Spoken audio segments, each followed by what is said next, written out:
Buenas tardes. Eh, un gusto tener una nueva jornada de reunión del Centro de Estudios en Derecho de Daños, Matilde Zavala de González. Hugo, este es un centro que funciona en el marco del Instituto o en el Departamento de Derecho Civil de la Facultad de Derecho de la Universidad Pública y que fue formado hace ya un par de años para dar cauce sobre todo a las inquietudes de los más jóvenes que siempre consideramos que por allí no tienen las vías pertinentes para, bueno, para desarrollar todas las inquietudes que tienen y a partir de la idea de algunos miembros de las cátedras de Derecho de Daños, hemos formado este grupo que viene funcionando muy bien. Tenemos una publicación, creo que a vos te llegó Sí. la revista. eh, y vamos creciendo de a poquito, sin apurarnos, pero tampoco sin pausa. Eh, y me gustaría que para presentarte lo presente Daniel, que fue el primer director de este centro, que es nuestro decano, digamos así. Así que Daniel, muchas Soy gracias. el más viejo, Hugo, por eso. Decano en Eh, ambos sentidos. en realidad, eh, Hugo no necesita de presentaciones. Eh, Todos quienes estamos en este centro estudiamos Derecho de Daños, conocemos a nuestra doctrina más calificada y sin duda alguna Hugo es un referente a nivel nacional e internacional. eh, Creo que representa lo más granado de una generación ya consolidada de juristas. Es un referente en la Universidad Nacional del Sur. Ha hecho un polo jurídico importantísimo y tiene mucho en común con nosotros en este sentido. Así como nuestro centro de estudios de Derecho de Daños, Matilde Zavala de González, nuclea a una cantidad muy importante de jóvenes estudiosos, talentosos y otros que somos no tan jóvenes, en torno a Hugo. En Bahía Blanca se nuclea un grupo de eh, estudiosos del derecho de daños con una fuerte vocación por estudiar con rigor, con profundidad, eh, las distintas áreas del derecho privado desde una perspectiva eh, muchas veces muy orientada al análisis económico del derecho, pero de una manera rigurosa, de una manera seria, profunda, lo cual hace que todos sus enfoques tengan, para quienes lo escuchan, eh, una visión, un matiz sumamente atractivo y no siempre suficientemente profundizado por todos nosotros. Por eso, es un privilegio tenerte, Hugo, esta tarde. Hugo tiene una de las mejores obras que se han escrito en América sobre el tema que va a disertar, lo cual nos permitirá, sin duda alguna, ampliar nuestros conocimientos en estos temas y ver sus puntos de vista que son siempre tan atractivos y tan agudos. Nuevamente, gracias, Hugo, por estar con nosotros y es un placer escucharte. Bueno, el agradecido soy yo. Muchas gracias, Daniel. Muchas gracias, Fernando, Matías. Bueno, tantos amigos hay que necesitaríamos estar juntos ahí en una mesa tomando algo y charlando con un poco más de cercanía física, por lo menos. Pero bueno, es una oportunidad para hacerlo, sencilla. Si Dios quiere, dentro de unos días sí podemos vernos personalmente allá en Córdoba. Así que les cuento un poco mi plan y ustedes, esto es, y antes que nada, perdón, algo importante, sobre el centro de estudios. Sobre el centro, un gran gusto que sea dedicado a la persona que es una persona cuyo hijo presente no me va a dejar mentir. Solo me crucé una vez, si no me equivoco, con ella y charlamos muy poco, así que mi relación con ella ha sido intelectual por un lado y afectiva por otro, por vía de su hijo, pero son esas dos vías que cuando confluyen nos crean vínculos muy fuertes. Así que para mí es un gran honor poder estar en esto que para mí es la inauguración del centro en lo personal. Así que les agradezco mucho esta invitación para mí. Decía, mi plan es hablar un rato, contar algunas cosas un rato de lo que pienso que puede ser útil de esto, algunas cosas que sean las que salgan un poquito de lo que solemos ver en los manuales o en la práctica de todos los días de tribunales. Les cuento también acá, además de todos los amigos que mencioné y algunos que omití, como Fabián Loiza, no sé si me estoy olvidando de alguien más, veo que está Florencia Volati, que me sufrió, pobre, en Girona, en un curso de no sé cuántas horas damos, 20 horas de causalidad o 25 horas de causalidad. Entonces, el problema es que cuando uno da un curso muy largo sobre el tema repetitivamente, hay demasiadas cosas que le gustaría sintetizar y meter todas juntas en un ratito, y normalmente estas cosas salen muy mal, muy caóticas, no suele entenderse nada, así que yo creo que vamos a ir por ese lado, pero también tengo fe que gracias a ustedes podamos sacar algo en limpio de todas estas cosas que van a ser así caóticas, desordenadas y fragmentarias. ¿Qué idea tengo de esto de causalidad que se pueda compartir y que sea interesante? ¿Puedo compartir pantalla ya? Sí.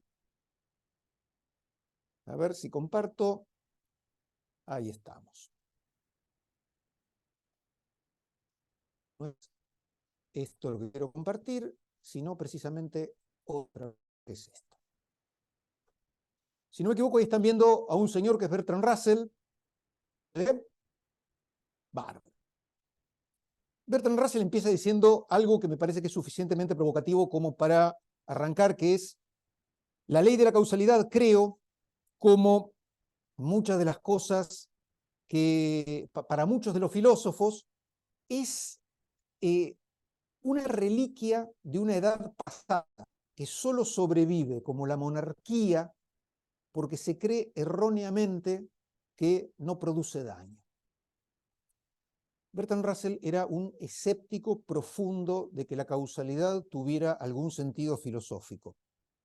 Y su amigo, y en algún momento discípulo y en otro colega, Ludwig Wittgenstein, era todavía más concluyente, como lo era en todo, y decía algo en su Tractatus que era más o menos así: no podemos inferir los acontecimientos futuros de los presentes.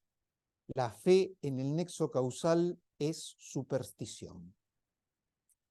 En definitiva, suficientemente descorazonante como para decir, dejémonos de embromar con todo este asunto, todas estas cosas son supercherías, que nos creemos que la causalidad existe, no hay nada más en el mundo que reiteraciones a las que no podemos tener acceso, todo lo demás lo inventamos nosotros y se terminó. Nos vamos todos a su casa, a nuestras casas y se terminó. Bueno, no quiero terminar ahí, quiero empezar acá.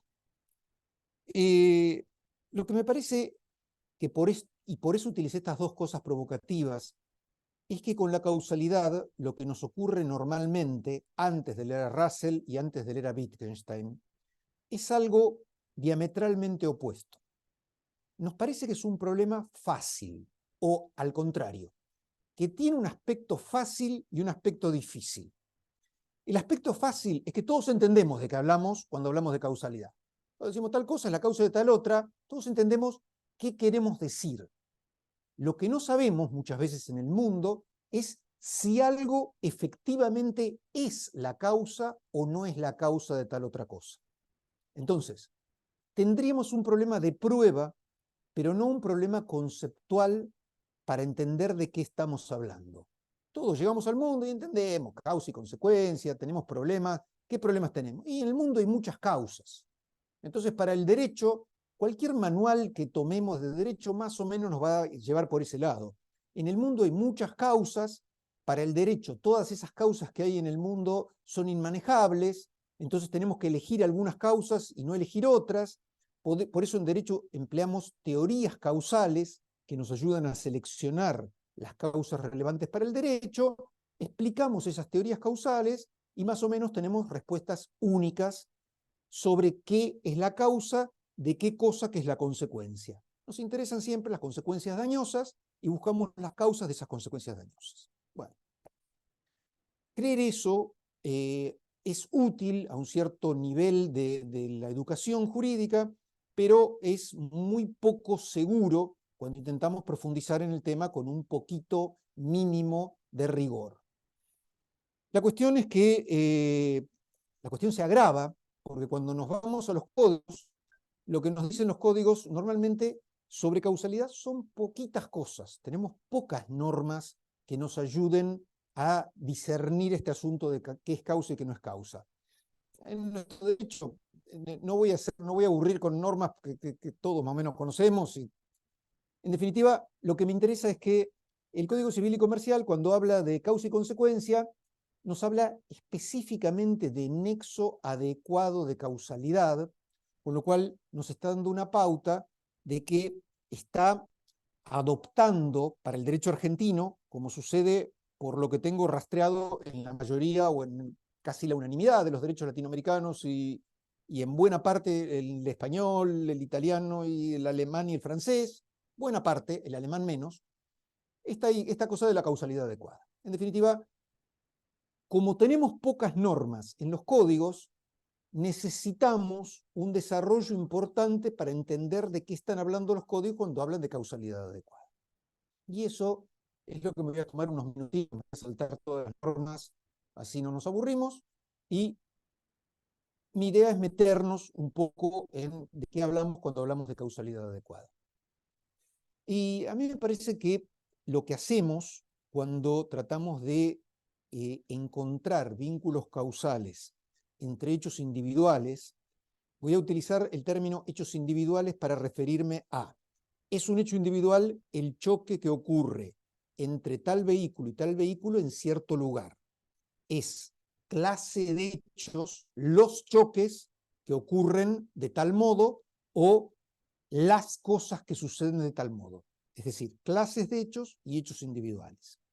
En un juicio de derecho de daños nos interesa encontrar causalidad entre hechos individuales, entre un antecedente individual y un consecuente individual. Esa es nuestra investigación. Entonces, ¿cómo transcurre nuestra indagación causal en un sistema real, en un juicio real?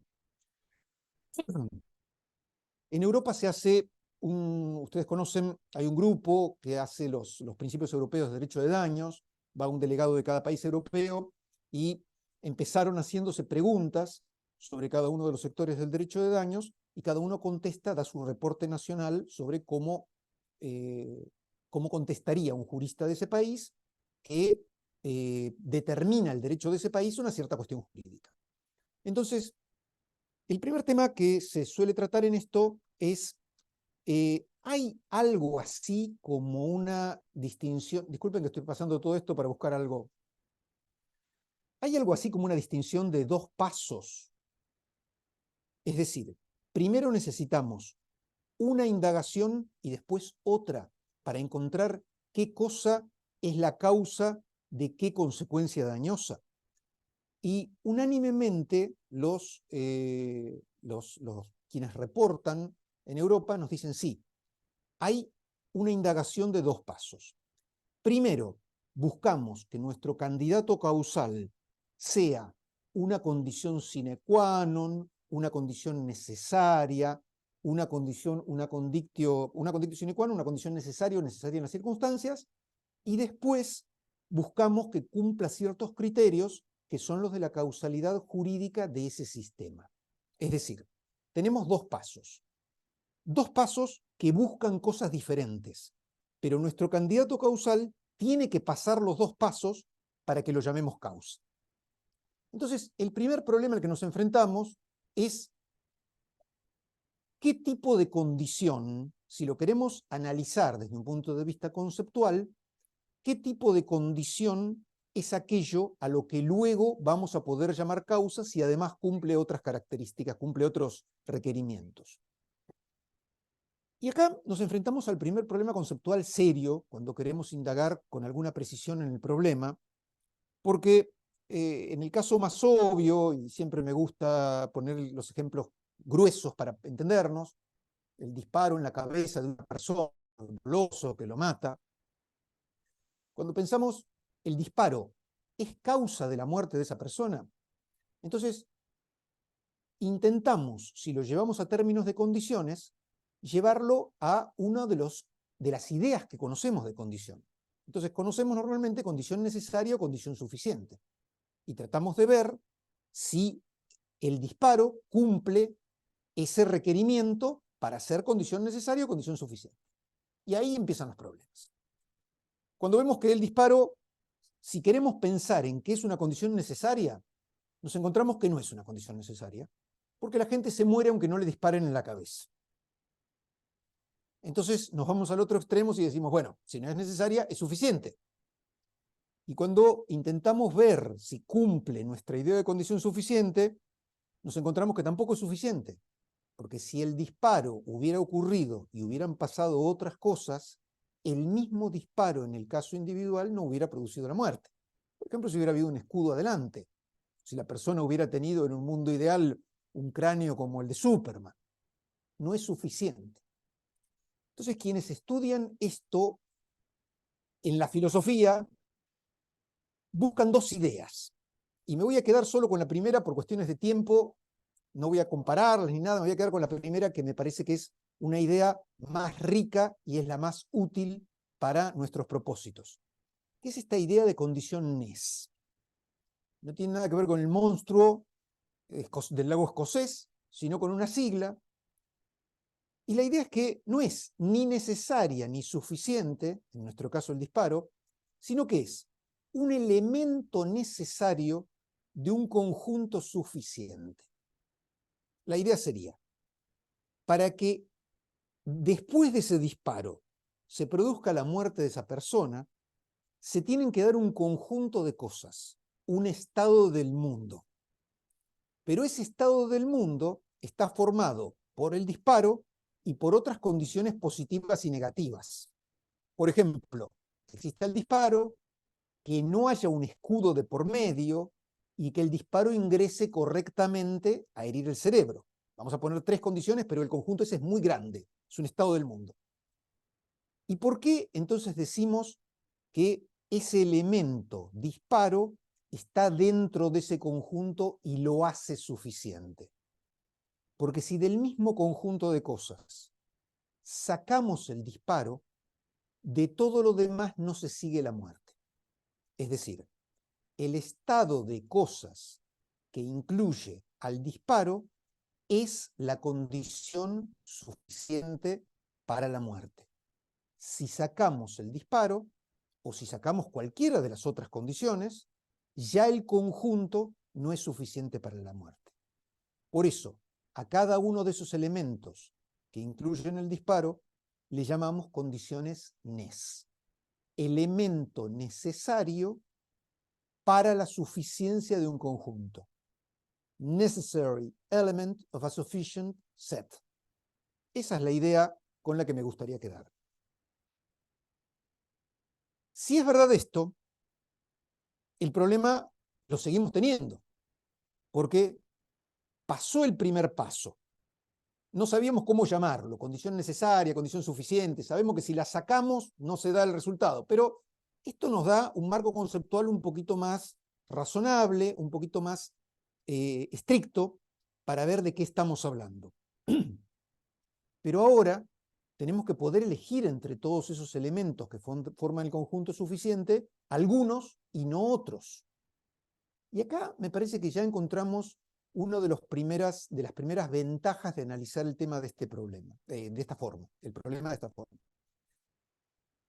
Si pensamos en todas las condiciones del conjunto NES, nos encontramos que no son todas causas, sino que dentro de todas podemos encontrar aquellas a las que luego le vamos a dar la jerarquía de causa. Entonces, esa idea intuitiva que tenemos de que hay muchas causas no es estrictamente correcta.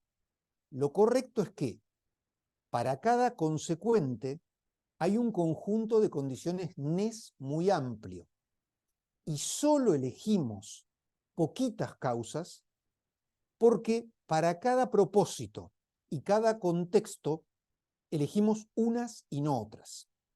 ejemplo, y también me va a perdonar Florencia, que es el mismo ejemplo que les di a ellos, pero voy a repetirlo porque me parece gráfico. El ejemplo es, cae un avión. Yo tengo que explicar cuál es la causa de la caída del avión a niños de escuela primaria o a ingenieros aeronáuticos que están estudiando en un estadio avanzado, motores, sustentación y todo eso. A los niños les digo, el avión, la causa de la caída del avión es la ley de gravedad. A los ingenieros les digo, la causa de la caída del avión es una falla de tal tipo en el motor. La cuestión es que ninguna de las dos es verdadera o es falsa, mejor dicho, ninguna de las dos es falsa. Son ambas, la ley de gravedad o la fuerza de gravedad y la falla en el motor, dos condiciones que integran el conjunto NES. ¿Por qué elijo a una para llamar la causa y no a otra? Porque mi propósito, cuando estoy hablando con los niños, es enseñarles la ley de gravedad. El avión es la excusa para enseñar la fuerza de gravedad. Mientras que cuando estoy hablando con los ingenieros aeronáuticos, presupongo la gravedad y de lo que quiero hablar es de una falla técnica. Entonces, la realidad es que, de acuerdo a nuestro uso estándar del lenguaje, no nos encontramos frente a muchas causas, sino que nos encontramos frente a muchas condiciones dentro de las que seleccionamos una o pocas causas de cada hecho. Esto es diferente a decir que cada cosa tiene muchas causas. Lo que decimos es muchas condiciones y para cada contexto y cada propósito podemos elegir causas diferentes. Hasta ahí pasaríamos el primer paso. Esto es candidato causal porque es condición NES. Si quieren, condición necesaria en las circunstancias o condición sine qua non. No me importa el nombre, me importa entender de qué estoy hablando. Pero la cuestión es, todo muy lindo, pero en derecho tenemos que responsabilizar a alguien. ¿Cuál de esas elegimos? Tenemos un conjunto enorme. Y normalmente ahí tienen su parte las teorías jurídicas de la causalidad. Entonces, a lo largo de la historia, sabemos que hay una historia del desarrollo de las teorías jurídicas de causalidad, básicamente centrada en Alemania, con un poquito de préstamo de los filósofos escoceses, a veces velado, a veces más explícito, con un poquito de préstamo de Hegel, pero tenemos unos cuantos juristas que nos tiran las distintas teorías. Entonces pasamos la teoría de la causa humana, la teoría de la causa próxima, la teoría de la causa eficiente, la teoría de la equivalencia de las condiciones. Me quedo solo con la idea esta de equivalencia de las condiciones. Equivalencia de las condiciones nos dice, no podemos pasar más allá.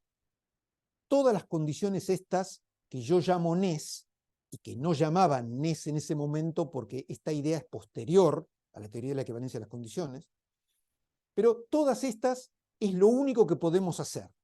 Después tenemos que elegir en base a otros criterios. Bueno, las otras teorías jurídicas causales nos dicen, no, terminar la búsqueda causal nos dejó pendiente el segundo paso. Tenemos que armar un criterio para terminar de elegir a lo que llamemos causa. Y dentro de este esquema, fines del siglo XIX, von Kris arma esta teoría de la causa adecuada. Esta idea de la teoría de la causa adecuada no nace del derecho, ni nace de un jurista, sino que nace de una persona que básicamente investigó en lo que hoy conocemos como medicina, y investigaba sobre percepciones de color y sobre representaciones mentales en base a la sensorialidad. O sea, era una persona que venía de afuera del mundo del derecho y introdujo una idea que fue fructífera en el mundo del derecho. Pero más o menos lo que dice von Kris, a ver si tengo el dibujito, acá está. Von Kris, no miren la ecuación de abajo, sino solo la ruleta de arriba, por favor. Von Kris nos dice, le voy a llamar causa a aquel factor que incremente significativamente la probabilidad del resultado. ¿Qué significa esto? Millones de problemas conceptuales, para aburrir 10 horas en esto. Pero pasando por encima muchos problemas, imaginémonos que tenemos distintos factores, distintos elementos dentro de ese conjunto NES. De nuevo, ejemplo repetido, tenemos un incendio en una sala y dentro de los factores de ese incendio tenemos un fósforo puesto dolosamente, encendido dolosamente contra una cortina, tenemos la cortina y tenemos el oxígeno de la habitación. Si sacamos alguno de esos tres u otros elementos, no tenemos incendio. Sabemos que cada uno de los tres factores que enumeré y otros son condiciones NES, sine qua non, necesarias, llámenla como se les ocurra, pero entendamos que es una NES. Mi pregunta es, ¿qué significa decir que uno de esos factores incrementa significativamente la probabilidad y además que lo hace más que los otros, o más que otro? Y la respuesta vendría más o menos por estas líneas.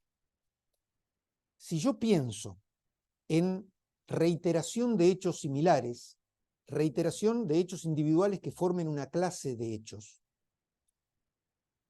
cada vez que yo vea que alguien, mejor dicho, cada vez no, cuando yo me concentre en el factor fósforo encendido sobre cortina de Boile, cuando aparezca el factor fósforo, van a aparecer muchos casos de incendio. Mientras que si yo pienso en oxígeno en la habitación, de muchas habitaciones con oxígeno no se siguen muchos casos de incendio. Es decir, oxígeno y fósforo son ambos condiciones del mismo tipo, necesarias, NES, lo que sea. Pero no son iguales en cuanto al incremento del riesgo que producen unas y que producen otras. En otras palabras, de acuerdo al curso normal y ordinario de las cosas, sabemos que el riesgo del fósforo es más grande, que el fósforo incrementa más el riesgo del resultado de incendio que el riesgo de que tenga oxígeno en la habitación. Por eso, por aplicación de la teoría de la causa adecuada, de acuerdo a lo que sabemos del transcurso regular y ordinario de los hechos del mundo, nos encontramos que tenemos riesgos diferenciales. Entonces, llamamos, de acuerdo a una correcta aplicación de la teoría de la causa adecuada, causa a ese factor que incrementó significativamente el riesgo de resultado. Vamos a accidentes de tránsito que nos gusta para dar ejemplos de causalidad. Coche que pasa en verde, coche que pasa en rojo. Esquina de Patio Olmos. Un coche viene por una de las calles, pasa en rojo, otro pasa en verde. Chocan. La pregunta es, ¿quién causó el choque? Yo sé que todos vamos a contestar el que pasó en rojo, pero vamos a analizarlo de acuerdo a estos criterios. Primero, ¿los dos autos fueron condición NES del resultado o no lo fueron? Fueron, porque si alguno faltara, no se habría dado el resultado. El conjunto NES requiere que los dos estén presentes para que se produzca el resultado. Ahora bien, ¿incrementa el riesgo igualmente el que pasó en rojo que el que pasó en verde? Definitivamente no, porque de cada 1.000.000 de veces que pasemos en verde, probablemente no choquemos nunca o chocaremos un par de veces. Pero de cada 1.000.000 de veces que pasemos en rojo sin frenar, en esa esquina, vamos a chocar muchas veces. Luego, aunque los dos sean en nuestro primer paso de la investigación causal idénticos en tanto y en cuanto condiciones, en nuestro segundo paso de la investigación causal tienen riesgos diferenciales. Uno incrementa el riesgo más que el otro.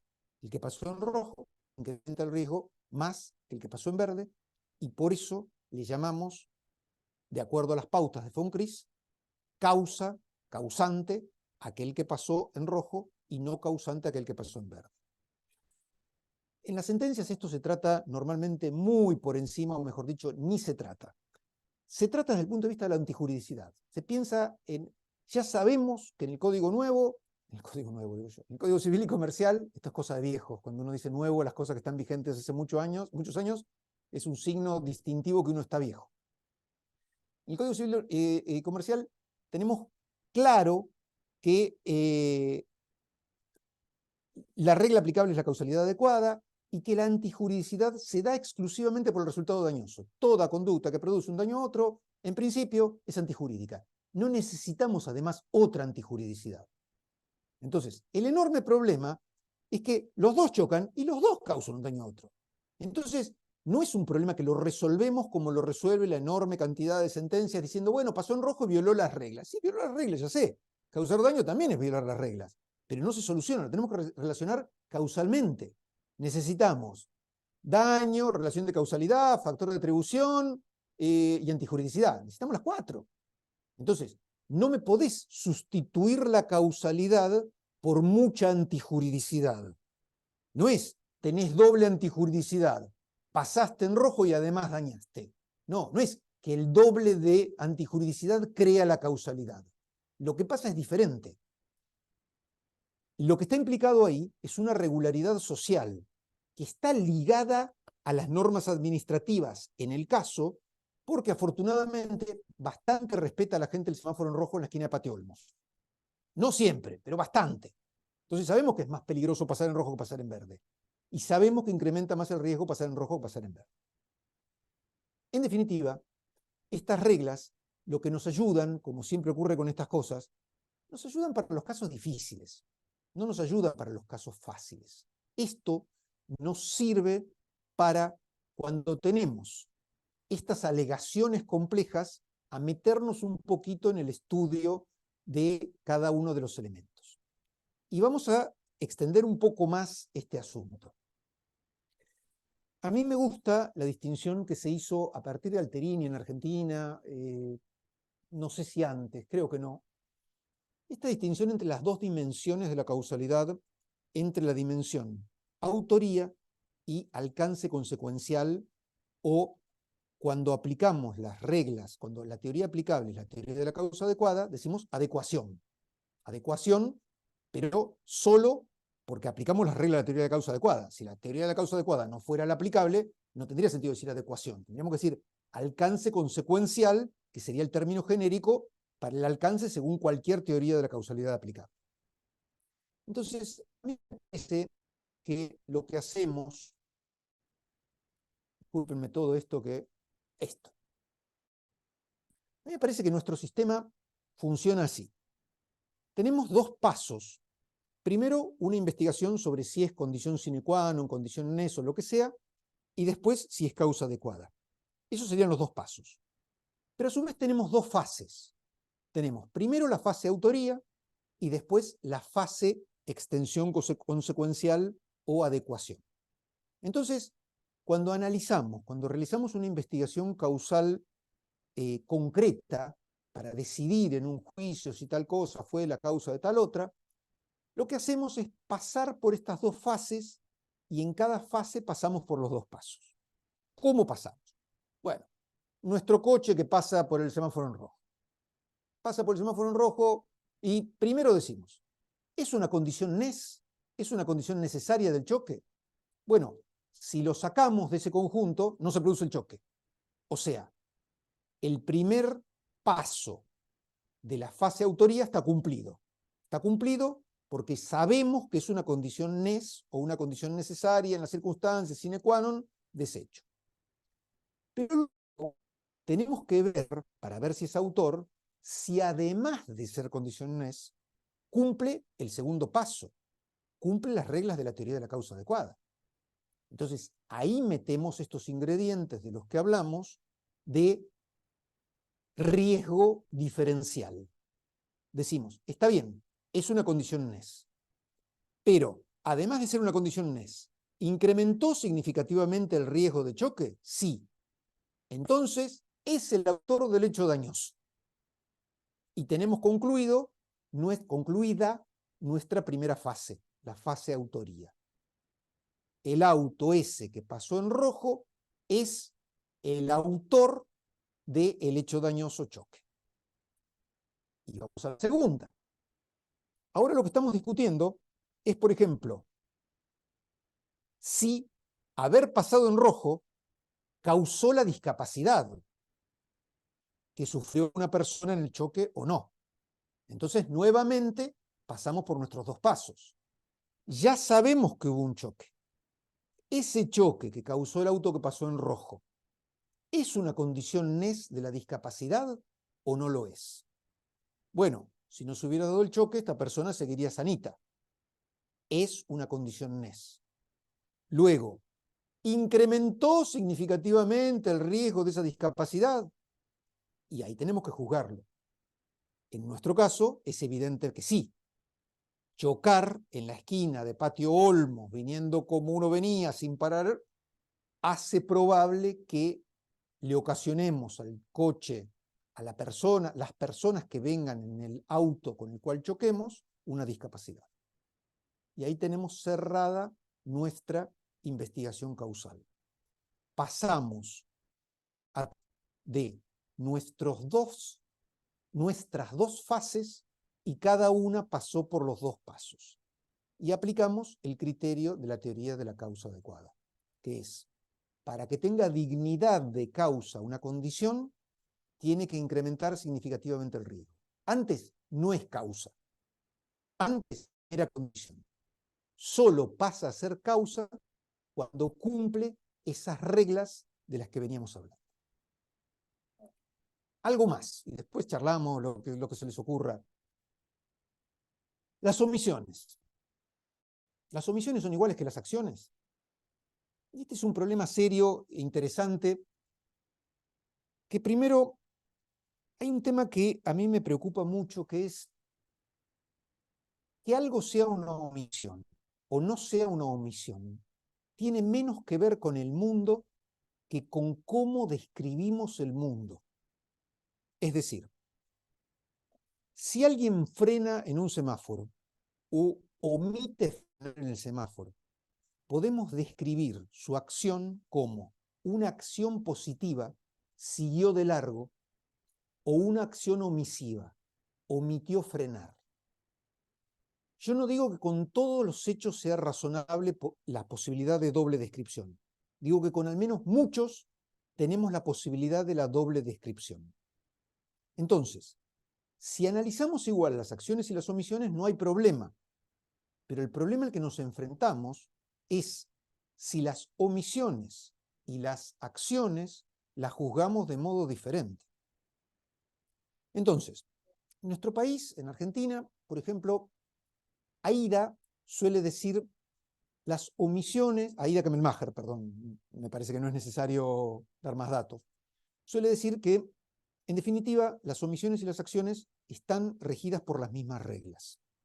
Siempre es una omisión que genera riesgo, incrementa significativamente el riesgo, de acuerdo a lo que conocemos del estado del mundo, de cosas, de lo que normal y habitualmente sucede del mundo, o no. A mí me parece que cuando tratamos un hecho como omisión, le exigimos más que cuando lo tratamos como acción. Me parece que primero le exigimos a un hecho, cuando lo tratamos como omisión, que sea una omisión de algo debido, de algo que debo hacer por razones independientes, relativamente independientes a la probabilidad de causar daño usual en el derecho de daños. Ejemplo, uno que me gusta mucho, hay dos o tres de estos, pero les cuento uno que me gusta particularmente porque tiene unas implicancias literarias. A los que les gusta la literatura, lean La lenta muerte de Luciana B. y va a tener algo que ver con esto. Después, si quieren, les cuento la anécdota. Imagínense que en una pileta, en un natatorio público, va todos los días a nadar un campeón de rescate de personas en el agua. Un campeón internacional de rescate de personas. Nadador, medalla olímpica y además campeón de rescate de personas. ¿Qué significa campeón de rescate? Que sea un campeonato mundial y este hombre, esta mujer, sea la persona que mejor rescata, que más probabilidad tiene de salvar a alguien que se está ahogando. Va a entrenar por gusto. Imagínense que el club donde está el natatorio tiene un funcionario, un empleado, que es un guardavidas, que es bastante ineficiente. Todos saben que es bastante malo. Sí, no es que no te va a salvar, pero tampoco te va a salvar en situaciones muy complicadas. Va una persona un día, chapotea un poco. Ah, otra cosa. El campeón va todos los días regularmente. Todos los días, todos los días, todos los días. Un día, una persona chapotea, tiene algún problema de salud y se hunde. Ese día no fue ni el empleado ni el campeón. Mi pregunta es, ¿qué ausencia incrementó más la probabilidad del resultado muerte por ahogamiento? ¿La del empleado o la del campeón? ¿Qué ausencia, qué omisión de concurrir incrementó más la probabilidad de resultado muerte? ¿Qué les parece?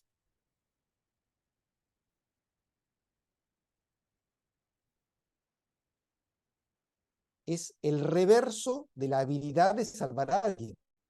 El campeón salva casi siempre, el empleado más o menos, es mucho más riesgoso para esta persona que no esté presente el campeón a que no esté presente el empleado.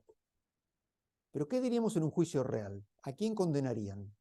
¿Tendría algún problema el campeón por no haber ido ese día y haberse quedado durmiendo en su casa? Seguramente no. El empleado probablemente sí. El club seguramente sí. Pero lo que digo es que me parece que cuando pensamos las cuestiones, cuando pensamos en los factores como una omisión, tendemos a pensar la omisión de la conducta debida, de la conducta jurídicamente debida. Entonces, no analizamos, le damos transparencia causal, me gusta decir, a las omisiones que no son debidas.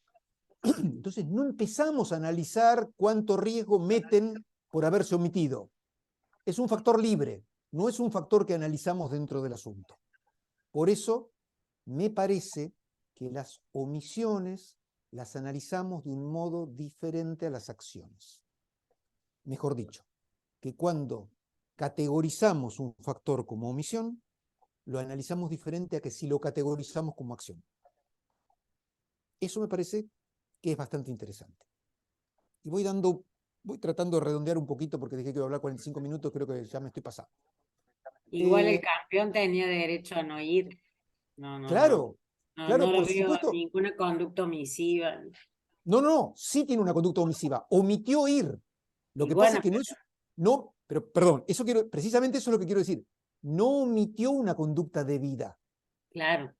¿Se entiende? O sea, Sí, sí. vamos a pensar en esta categoría conceptual. Omisiones simples. Omisión simple sería una omisión de una conducta. No importa si es debida o no es debida. Yo en este momento estoy omitiendo asistir a una cena en Versalles. No sé si hay una cena en Versalles, pero estoy omitiendo. No estoy yendo. Entonces, me van a decir, bueno, pero no tenía obligación de ir. No, ya sé, pero no estoy hablando de eso. Entonces, a veces las omisiones simples son riesgosas, pero no respondemos por nuestras omisiones simples riesgosas. Esas no las entramos a mirar en general en el marco causal. Miramos solo las omisiones debidas. Por eso digo que cuando pensamos en una conducta como omisión, solo la metemos en el asunto, solo la metemos en el marco que vamos a analizar si es una omisión debida. Mientras que si la miramos de modo positivo como acción, no pedimos más. La antijuridicidad aparece cuando causamos daño, se terminó.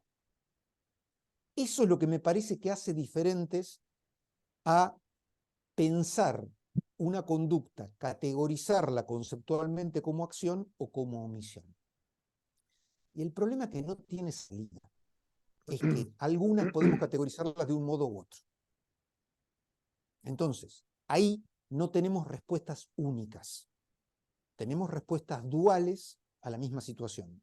Si la categorizamos como omisión, nos da que el causante es uno. Si la categorizamos como acción, nos da que el causante es otro. Entonces, voy redondeando un poquito. A mí me parece, y en su momento cuando escribí lo que primero fue una tesis, después fue un libro, desgraciadamente no tenemos respuestas únicas a las cuestiones causales por muchos motivos. Este que estoy diciendo es simplemente uno.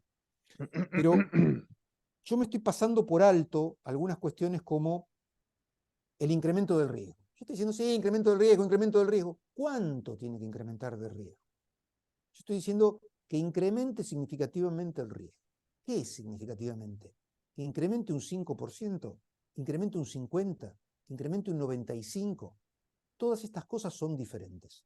Y no tenemos directivas dentro de la teoría de la causa adecuada, no tenemos directivas obvias, no tenemos directivas únicas para llegar a un resultado.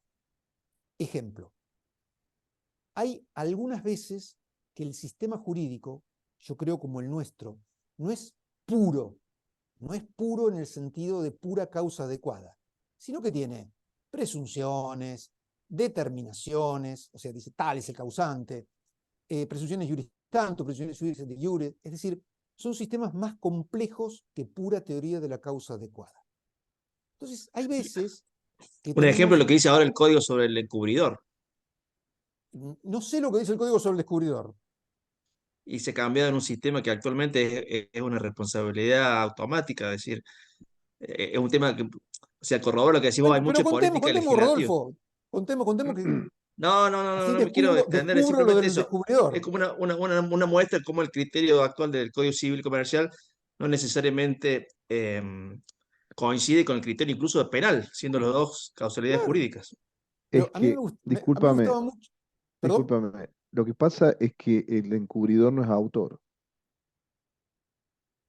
Claro, pero es lo que dice Hugo, que es un criterio político, es decir, responde Por porque, eso, y bueno, el padre no es autor y responde. no, ahí hay otro puntito, perdón. Cuando pensamos en causalidad, normalmente pensamos en causalidad para la responsabilidad directa, Sí, entendida como la conocemos. Luego las sí, reflejas normalmente son reflejas precisamente por eso. Respondo por algo de lo que no soy causante de acuerdo de las reglas ordinarias de la responsabilidad directa.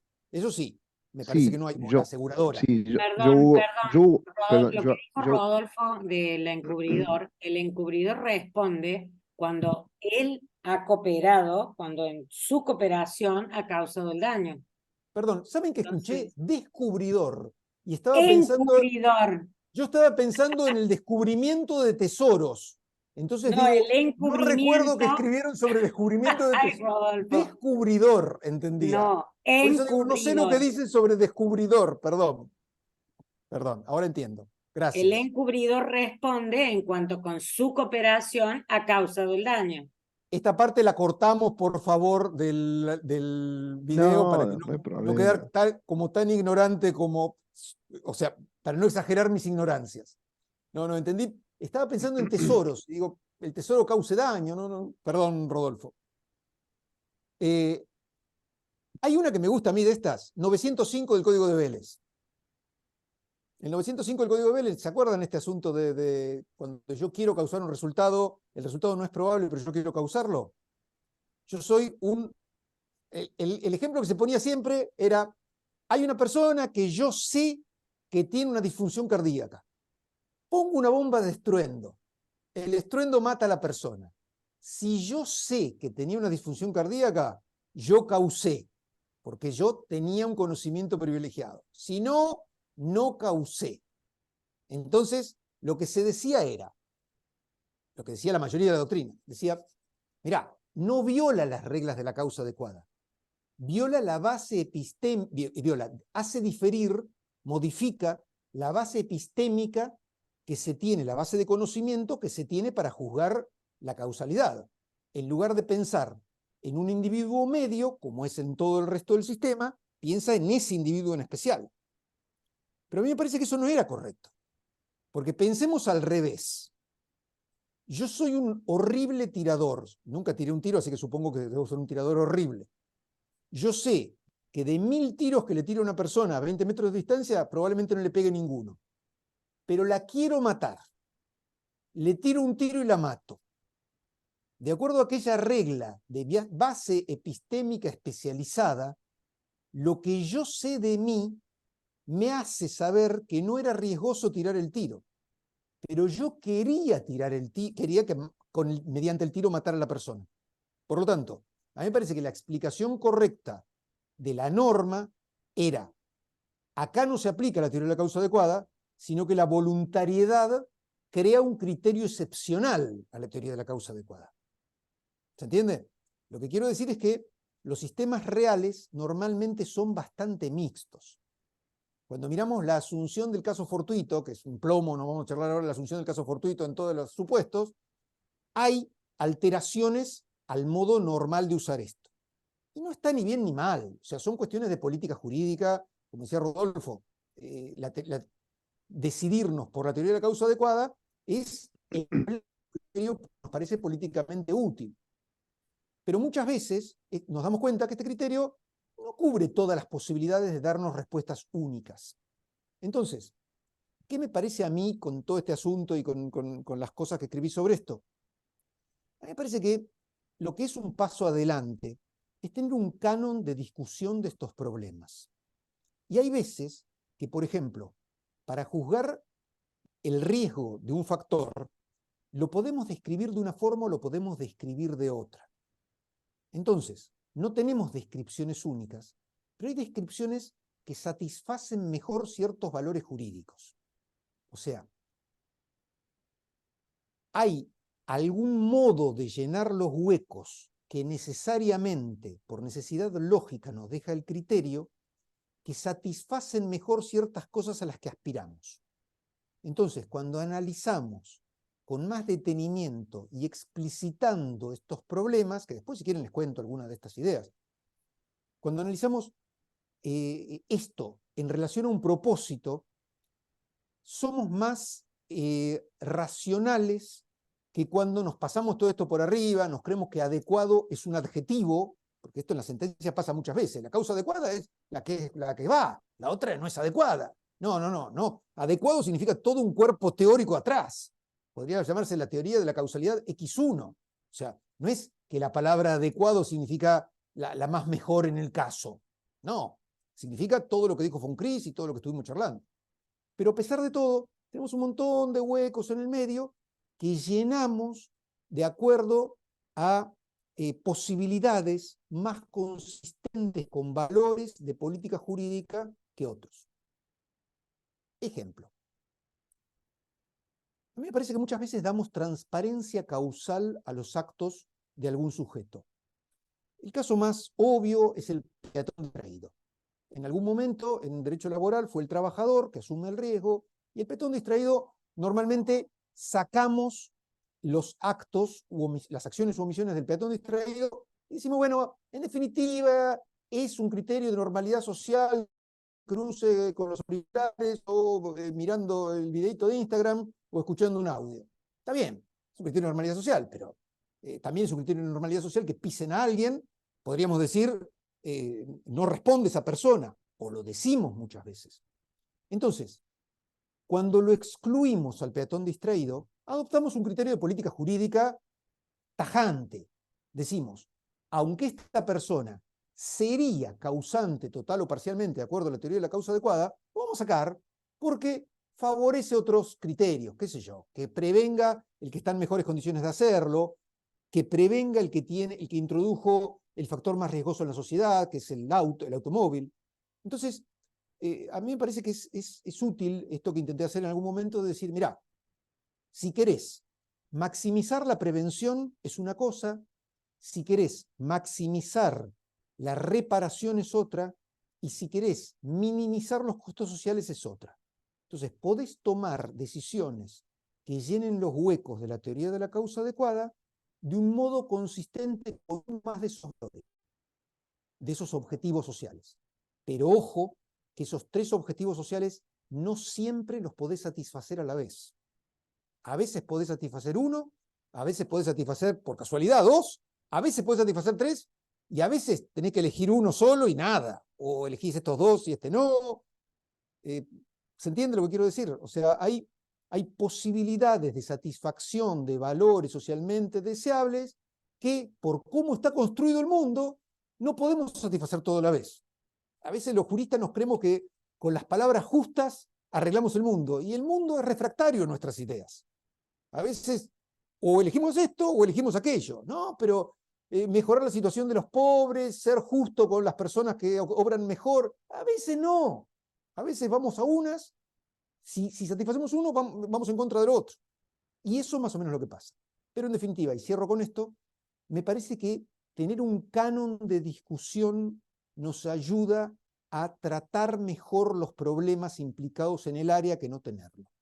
Por eso no es que uno diga, mira, te aprendes estas cosas que a mí se me ocurren, te haces el cursito pobre de Florencia de 20 horas y después salís y sabés todas las causalidades. No sabés todas las causalidades, pero sabés discutir mejor los problemas que si no nunca hubieras pensado en estas cosas. O sea, pensar en los problemas seccionadamente durante mucho tiempo e introducir los mejores elementos posibles nos ayuda a mejorar como un todo. Perfección no existe. Ahora más o menos sí me pasé suficientemente del tiempo previsto, así que ya no hincho más. Salgo de compartir pantalla Vale, y ustedes excelente. que Muchas saben gracias, derecho hablan. Hugo. No, por favor. Ahora abrimos a las preguntas. Sí, lo que tengan ganas. Yo, Hugo, hay Sí, algo que me vengo planteando ya que planteo. Yo tengo todas dudas, ninguna respuesta. Ya a esta altura ninguna. pero está bien, Pero, pero perdón, te voy a interrumpir. Es así la vida. O sea, bueno, cuanto más vas pero sabiendo de las cosas, te vas dando cuenta de que más problemas existen. Lo que es tiene de bueno es que no incurrís en aquellos problemas que incurrías hace 20 años. Incurrís en problemas nuevos y solucionaste aquellos. Descubriste que hay más. muchos. Eh, este doble, no, sería cuádruple, pero de la autoría y de las consecuencias. Sí, del En alcance. realidad se responde solo de las consecuencias. Exacto. ¿Para qué hago la primera de la autoría? Si Gracias, total, buenísimo. espera, si las consecuencias tengo que decir quién es el autor de las consecuencias. Perdón, Totalmente. ¿te estás refiriendo a los dos pasos de la indagación? A las dos fases. A las Claro, dos Fase, fases. Fase fase. autoría No, y fase alcance consecuencial. los dos pasos me parecen perfectos. Sí. Las dos fases. Es lo que Autoría y enseñamos, por alcance supuesto, consecuencial. es lo que enseñamos, por supuesto, sin el arsenal teórico que tiene Hugo. Eh, pero, pero muchas veces digo, cuando dicen que hay dos pasos, o dos fases, perdón, Dos fases, sí. en realidad tendría que haber uno solo. ¿Es Sí, te autor de las cuento, consecuencias o no es autor de las consecuencias? me alegro mucho de estar en este ambiente. Me hubiera gustado más estar personalmente, pero les cuento por qué. Ahí la veo a Florencia riéndose. La gracia de esto, para mi gusto, es zafar de un problema teórico enorme, que es el siguiente. Seguimos con el ejemplo del auto que cruza por la esquina Patio Olmos. Pasar en rojo incrementa la probabilidad de chocar, pero incrementa menos la probabilidad de causar una discapacidad. ¿Por qué? Cuando vos tenés dos hechos independientes, tenés que multiplicar las probabilidades. Para que pase esto y esto, si tenés 0,5, es decir, el 50% de probabilidades de chocar, y de cada choque sale el 50% de probabilidad de producir una discapacidad, 0,5 por 0,5 me da 0,25. O sea que tenés menos de la mitad de la probabilidad de haber producido ese daño. ¿Cómo se soluciona este problema?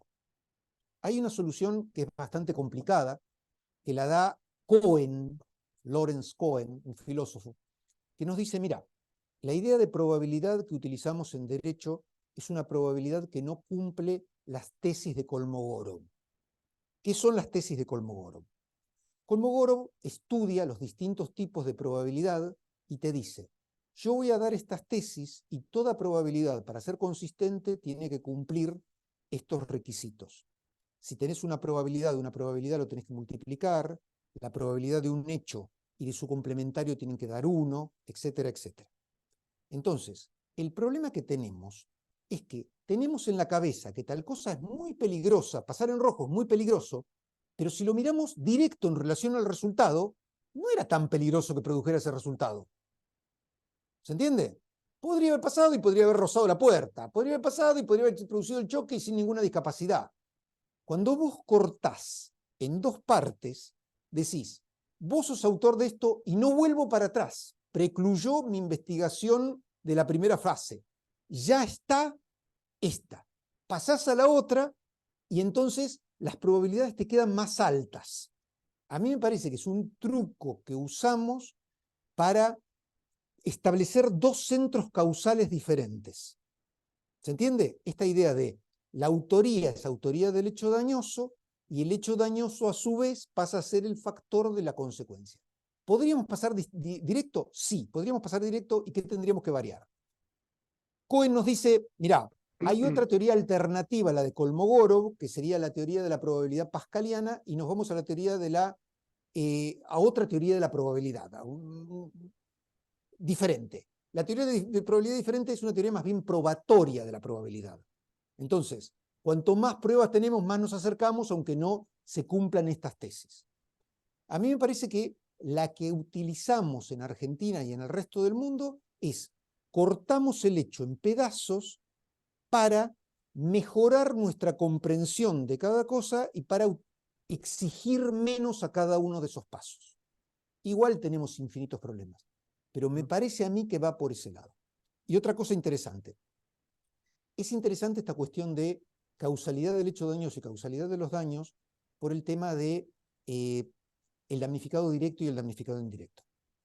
Cuando tenemos categorías como las que tenemos de damnificado directo y damnificado indirecto, siempre pensamos en el daño siempre lo sufre alguien en su esfera jurídica, pero decimos, el damnificado directo es el que está cerca del hecho dañoso, no tiene nadie entre medio. Entonces, la idea de causalidad del hecho dañoso, para establecer esta escala de consecuencias más lejanas, nos sirve, nos crea un punto fijo que nos da un panorama inteligible, un mapa causal inteligible.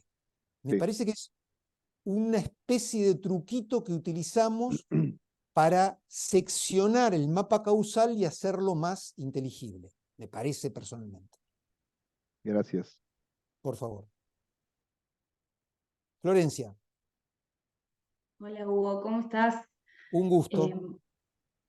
Vos sabés que estaba pensando en esto del incremento del riesgo en el análisis de la autoría material y se me vino un caso que casualmente conversamos mucho con Fernando y con Valentín, otro de los adscriptos en la clase de Fernando, un caso real que tuvimos acá en la Cámara en Córdoba, donde se contraponen dos riesgos.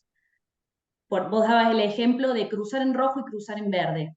Ahí se eliminaba obviamente el riesgo recíproco de que ambos conducen un automóvil, podemos decir que nos quedamos con un riesgo neto que es cruzar en rojo.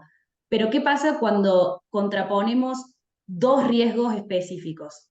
En este caso, por ejemplo, era... Perdón la interrupción, Florencia, un detallecito. No nos quedamos con un riesgo neto porque no se restan los riesgos. Bien. O sea, no es que el riesgo de pasar en verde riesgan, no hay neteo. Claro. Tenemos una diferencia de riesgo. Este es más alto que este. No hay neteado. Sí, sí. Ok. Bueno, en el caso que podemos decir que ambos suman, pero ¿cómo hacemos para decir cuál suma más? Por ejemplo, en este caso teníamos violación de la prioridad de paso, ¿sí? Uno que viola la clásica prioridad de paso por la derecha, y otro que iba ebrio y bajo la influencia de estupefacientes. Las dos cosas. Fantástico. Gracias, porque parece que nos hubiéramos puesto de acuerdo con Florencia, porque era una de las cosas que era para contar y no charlamos, pero la pregunta brillante de Florencia me da la oportunidad de hablar de este tema. Si a alguien le interesa, hay un trabajito que hicimos, que creo que Florencia lo tiene, que está en inglés, que hicimos sobre estas cuestiones de contribución causal con muchas fórmulas complicadas, raras. El problema es todavía más grave cuando nos ponemos a analizarlo de lo que lo vemos a simple vista. Uno pensaría lo siguiente. Imagínate, en el caso del que pasa en rojo y que pasa en verde, si pudiéramos formalizar los riesgos, decimos, uno introdujo un riesgo del 70%, 0.7, y el otro un riesgo del que vino en verde de 0.01, 10%. Bueno, entonces sumamos 70 más 0,1, 70 más 1, 71%, 1% en el otro. Bueno. El problema es que no hay ninguna necesidad de que dos factores que tengan riesgo por sí mismos, cuando se junten, sumen los riesgos. O sea, ese es otro de los problemas conceptuales complicados. Hay veces que esto tiene un poquito de riesgo, esto tiene un poquito de riesgo, pero estos dos juntos tienen un riesgo monstruoso. Otras veces al revés. Este tiene un poquito de riesgo, este tiene un poquito de riesgo. Se juntan los dos, no suma el riesgo arriba del otro. O sea, en el mundo real tal cual lo conocemos, no hay ninguna garantía matemática. O sea, las matemáticas no explican qué pasa con los riesgos cuando confluyen. Necesitamos saber qué pasa en cada caso. ¿Se entiende? Ejemplo, tomar una pastilla me da un cierto riesgo de tener acidez estomacal o morirme, ¿no? Para el caso de lo mismo. Tomar 2 pastillas, por ahí me dan el mismo riesgo. Entonces, ¿cómo lo sabemos? Solo lo sabemos conociendo de pastillas, no conociendo de matemáticas. Esto es una cosa que se llama, matemáticamente se llama posibilidades subaditivas, cuando dos cosas, esta es 5 y esta es 5, pero las dos no son 10. 0,5 más 0,5 tiene un riesgo inferior a 0,5. A veces los riesgos se neutralizan. Entonces, lo único que podemos saber es qué riesgo total. Si queremos saber el riesgo total, tenemos que saber qué pasa cuando confluyen esas dos cosas. Lo tiene que saber un saber especializado, médico, ingeniero, lo que sea. ¿Qué pasa cuando confluyen las dos? Otro problema es, nos dicen, che, entre estas dos cuando confluyen hay daño seguro. ¿Cómo dividimos nosotros a los efectos de la asignación de la responsabilidad? ¿Se entiende lo que quiero decir? No sé si soy claro. Perfecto. Hay dos problemas. Hugo, Uno es, vos, ¿qué paquete? Perdón, vos Fernando. crees que... No, termina. Termina. Yo digo, hay dos No, problemas diferentes. ¿vos crees que los profesionales que asisten al derecho en un juicio de daños están en condiciones No, de hacer esos cálculos? Porque eso es lo que charlamos no, yo creo que en no. nuestro curso de daños de grado, que va Florencia y Valentín Pero como auxiliares míos, y la verdad es que es todo pura intuición, ¿no?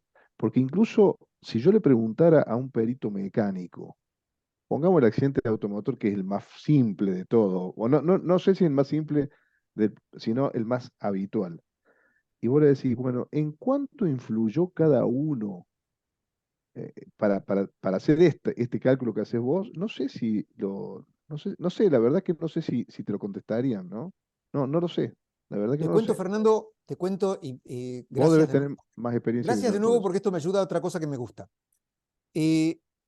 A mí me parece que el problema es este. El derecho de Perdón, si daños, seguimos este paso me va a tener que compartir, me dijiste como 3 veces gracias ya. yo sé que No soy voy una a persona pagar, muy agradecida. pero no voy a pagar todo el cabrito yo. Eso lo discutimos después. Eso lo discutimos. No, hablando en serio, sí, es muy útil por esto.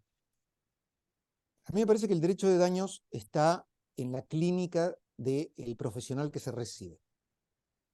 Cualquiera que se recibe le dicen, che, tenemos un choque.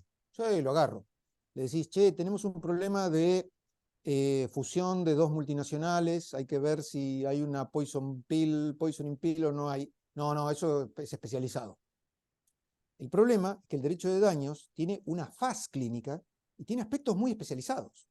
Entonces, en el choque de la esquina, nadie se va a poner a hablar de estas cosas. En una class action, donde se discuta 500 millones de dólares sobre una falla en un vehículo, se van a poner a hablar de estos problemas. Entonces, es como todo. Estamos hablando de un análisis conceptual que puede extremarse en precisión de acuerdo a lo que convenga al caso. La vida real es que la teoría de la causa adecuada rige en los papeles y después le preguntan los abogados al médico cuál fue la causa de la muerte. Y el médico nunca leyó la teoría de la causa adecuada. Entonces, el que termina definiendo los factores causales es el perito médico o el ingeniero, porque no le sabemos preguntar el 99% de los profesionales en el 99.9% de los casos si se dieron o no se dieron las reglas de la teoría de la causa adecuada. Le preguntamos cuál fue la causa. Y el tipo nunca leyó a von Cris, nunca leyó un manual de derecho, y te va a decir, la bala es compatible con la muerte de la persona. Y para el 99% de los casos, terminó ahí. Entonces, los análisis refinados, como en todo el derecho de daños y en todo el mundo, se aplican cuando interesa aplicar un análisis refinado. Pero explican en buena medida esos casos intuitivos. La mayoría de los casos intuitivos donde decimos, pasó en rojo, ¿y por qué responde el que pasó en rojo y no pasó en verde? Porque es adecuado que responde el que pasó en rojo. Claro, la explicación de von Cris cuando hace la teoría, él no pretende estar creando una nueva regla. Él pretende estar explicitando la regla con la cual decide una persona culta un caso. Entonces, por eso, una vez que vos explicitás con detalle una regla, la podés aplicar mejor a los casos difíciles. Pero normalmente va bastante bien con los fáciles. Esa es un poco la idea de este asunto. Perdón, les cuento una... tengo dos manos. ¿Les puedo contar una personal chiquitita de un caso complicado? ¿Cómo juega esto? Intrahospitalaria. Persona con cáncer terminal muere dentro de un hospital por una intrahospitalaria. Riesgos de los dos lados. Pseudomonas aeruginosa metacilino resistente. Virus intrahospitalario que le tirás con misiles y no se muere. Primero, ¿es intrahospitalario? Los médicos le dicen intrahospitalario algo que no le decimos nosotros intrahospitalario. Le dicen intrahospitalario los médicos a un virus que sola o prioritariamente se adquiere dentro de un hospital. Nosotros le decimos intrahospitalario a algo según la puerta de entrada. El mismo virus, si se adquiere fuera del hospital, no es intrahospitalario, listo. El asunto es, encontramos la bacteria. La bacteria esa incrementó significativamente el riesgo. Lo que me interesaba acá era una cuestión de prueba, era diferente, no se incrementaba el riesgo, sino incrementaba el riesgo. Yo quería saber si la había adquirido adentro o afuera. ¿Qué le preguntamos al perito para saber dónde la adquirió? Primera pregunta al perito, otra parte. ¿La adquirió adentro o afuera? ¿Hay idéntica probabilidad de que la adquiera adentro o afuera? Pregunta especializada. ¿En qué casos hay idéntica probabilidad? Es equiprobable. Bueno, solo cuando la persona afuera del hospital tuviera una conducta sexual promiscua o usara drogas intravenosas. Si la persona no tenía conducta promiscua sexual o usaba drogas intravenosas, la probabilidad bajaba a 97,3. Entonces, la pregunta correcta, de acuerdo a la base epistémica correcta, varía la probabilidad de indiferencia, equiprobabilidad, a casi seguro que sí. Esto lo quiero decir exclusivamente por esto de que cuando nos interesa utilizar estas cosas en el caso, estas cosas nos ayudan. ¿Se entiende esto? Perdón, chicos, ahí, Florencia Ramos está con la mano levantada primero y después Valentín. Muchas gracias. Profesor, Por le favor. quería hacer una consulta respecto de lo que es la omisión, que usted recién Sí, trabajó, yo yo leí su prefería, perdón, libro. tuteémonos todos y por nombre de pila porque estamos como en Bueno, casa. bueno, gracias. Por favor. Quería preguntar por el tema Sí. de la omisión, porque yo leí tu libro hace muchos años y la verdad que me parece siempre como brillante y lo uso incluso Gracias. en clase, el ejemplo del jardinero. Bueno, no lo voy a relatar ahora, pero es muy parecido al del cantón.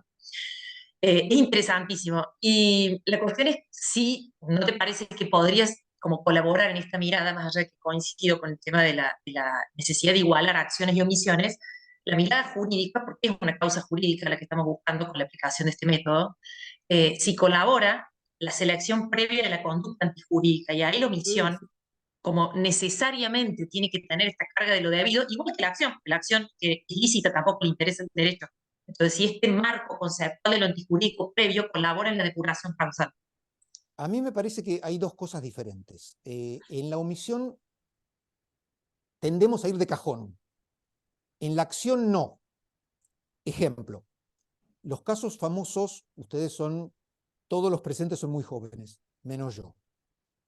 Hace muchos años se hicieron muy famosos unos casos en Morón de unos chicos que se ahogaron en una cava, en un lugar donde habían excavado, se había llenado de agua. El caso es bastante frecuente en la práctica tribunalicia, pero en ese caso, en esa época se hicieron, estoy hablando periodo pleistoceno, se hicieron muy famosos. Chicos entran a un lugar que estaba prohibido y que estaba bastante vallado y se ahogan. Entonces, el problema es que cuando pensamos en la antijuridicidad primero para descartar la conducta o para incluirla, esos chicos habían cumplido una conducta claramente antijurídica.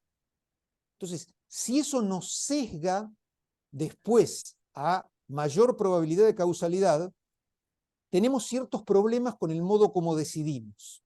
¿Se entiende? Sí, perfecto. Eso me parece a mí muchas veces que pasa.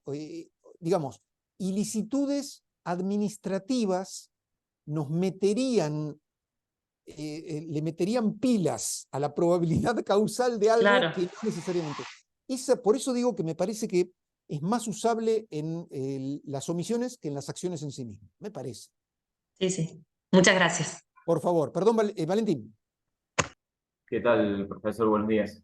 Hugo Mi era el asunto. pregunta, muy breve, es respecto de, hablando de estas dos fases, autoría, consecuencias. En el caso de la acción preventiva, donde hacemos todo el análisis en abstracto, Sí. si no tiene si no mengua o se debilita el análisis de estas fases, cuando no tenemos un riesgo concreto ni podemos cuantificar una incapacidad, etcétera. Si variaría. A ver, voy a intentar plantear el problema. A ver si es a ver cómo lo agarramos. El asunto sería, hay una conducta contra la cual yo intento ejercer una acción de prevención específica general, la del 1711, y esa acción puede producir ciertos daños. Ejemplo, yo pienso en que la acción puede producir daños colectivos, ambientales colectivos y daños individuales por esa contaminación. Tengo esa acción. Yo, si invoco legitimación colectiva, tendría que poder alegar una causalidad de daños colectivos. Si invoco legitimación individual, tendría que poder probar que es la contracara de la causación de un daño individual. O sea, a mí me parece que es relevante en ese caso establecer causa de qué, por ejemplo, para poder saber quién puede accionar, quién tiene la legitimación en ese caso. Me parece que tiene sentido poder decir, yo estoy hablando de un riesgo, pero no de un riesgo abstracto. Estoy hablando de un riesgo para algo. Y ese riesgo para algo me puede determinar muchas consecuencias jurídicas interesantes. Por ejemplo, la competencia interjurisdiccional. Un caso, me acuerdo, pobres, con el Consejo de la Magistratura me tocó ser ser jurado una vez de camarista, que le pusimos un caso de esos interjurisdiccionales, de contaminación, dificilísimos, pobre gente. Y el asunto es, precisamente, si yo voy a un juzgado federal y meto una acción preventiva específica y digo, lo meto en este juzgado federal, tengo que pensar que la consecuencia de esa potencial acción tiene que ser interjurisdiccional. Entonces me parece que tiene sentido que yo establezca la contracara de qué es esa acción inhibitoria o preventiva que estoy pidiendo. Me parece. Gracias. Por favor.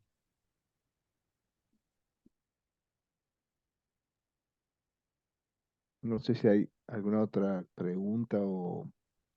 Yo creo que ustedes tendrían que irse a comer algo hasta ahora, ¿no? No, el que tenés que ir a comer sos vos. No, Hugo. yo no. Yo siempre, Yo sé yo siempre digo, a mí, vos no, Buenísima la charla, Hugo, como siempre. No, por Te dejo favor. un Excelente, Hugo, placer. como siempre. Hugo por no favor. cena, por eso no tiene problemas.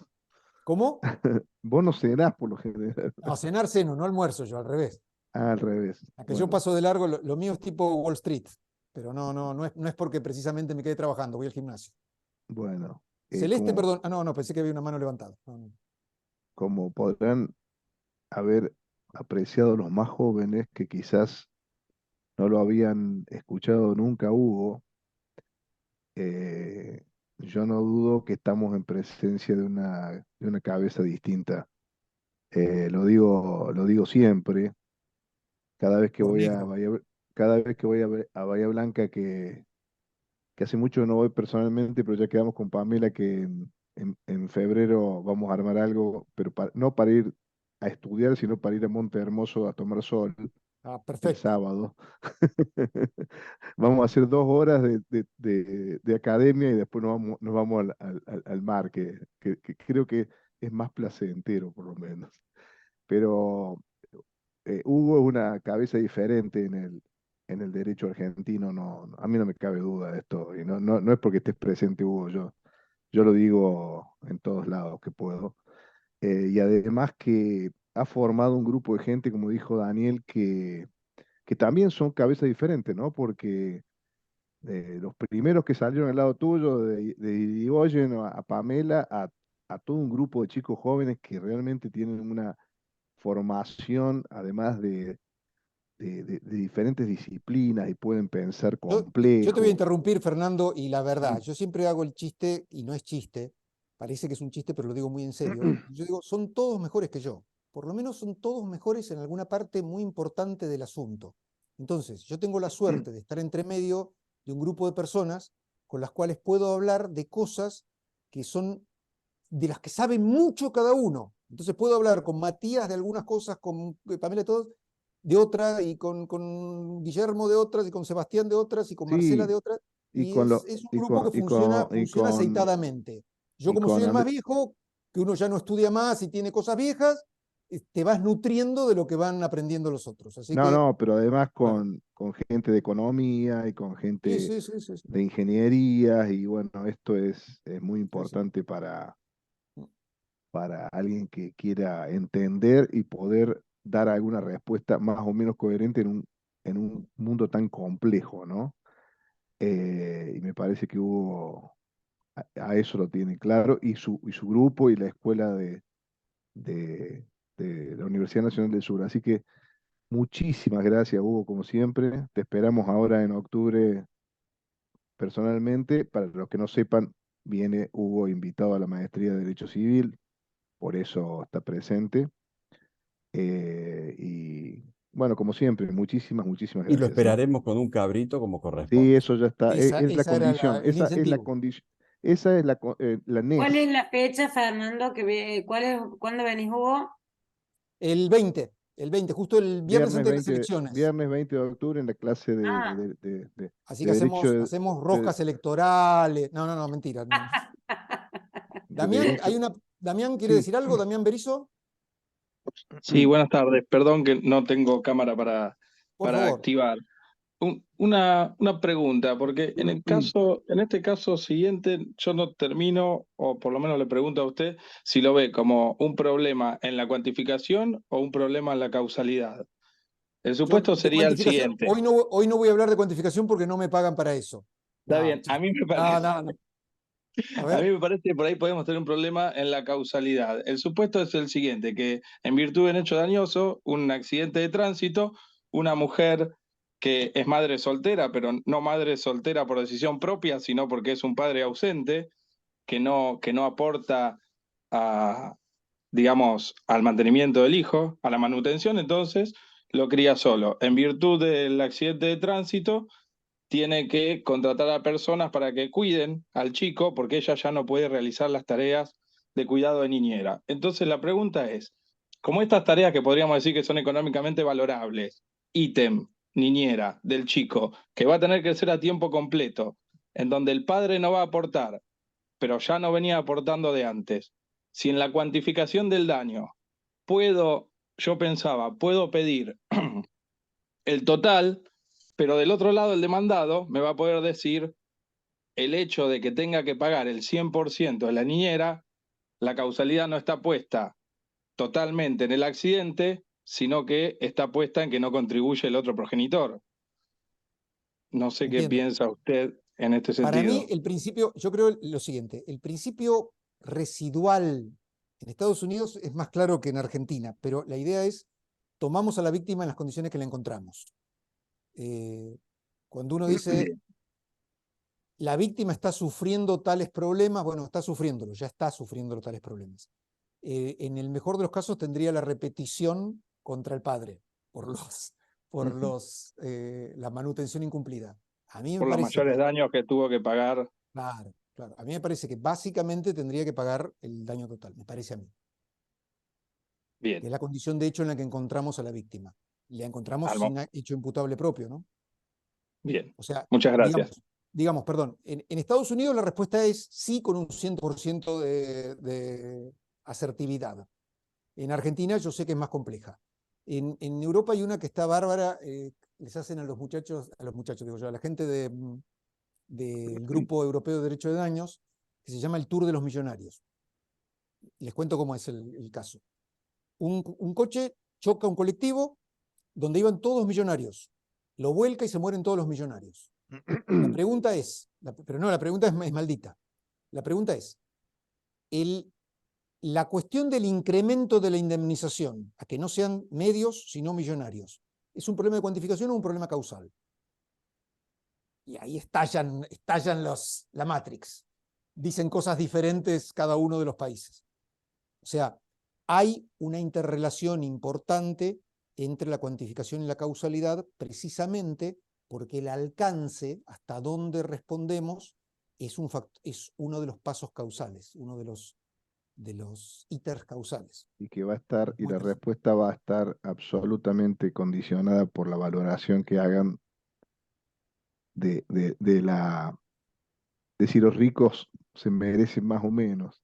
Si son buenos o Cuando son vos decías, malos. Hugo, que al final son técnicas para validar lo que uno piensa, ¿no? Más o menos eso, con otros términos más técnicos, Un lo poquito diferente, dijiste. pero sí, vamos por ahí, sí. Lo que uno aspira, lo que uno cree que es digno aspirar. Sí, O sea, que la realidad. recuerdo a Nino, me Sí, parece que tenía es exactamente eso. Nino, que en la teoría de la acción, él dice, en realidad la causalidad tiene que ver con lo que estás buscando Exacto. decir. Algo Exacto, así, sí, ¿no? sí. Sí, sí. No, a lo que voy, o sea, mi objetivo es exactamente cumplir con el programa de Nino en este sentido.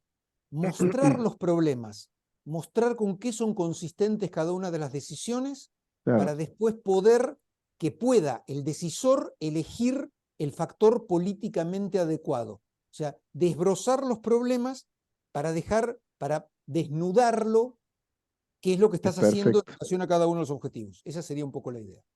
Estás medio derridiano también. ¿Medio qué? Derridiano. No, eso sí que no. ¿Ah, No, por no? suerte no, nunca me enfermé de eso. No. Bueno. Bueno, Bueno, muchísimas gracias de nuevo, Gracias, al Hugo. contrario, un gusto para mí, Gracias. colorado de algunas cosas que dijeron que no me merezco, y a ver si nos encontramos ya y charlamos de cosas más interesantes que estas aburridas de las que hablo yo. Dale, Nos vemos. Un abrazo. gracias. Gracias. Gracias a todos. Gracias a Abrazo. todos. Será hasta la próxima. Muchas gracias. Muchas gracias. Gracias, Hugo. Saludos, muchas gracias.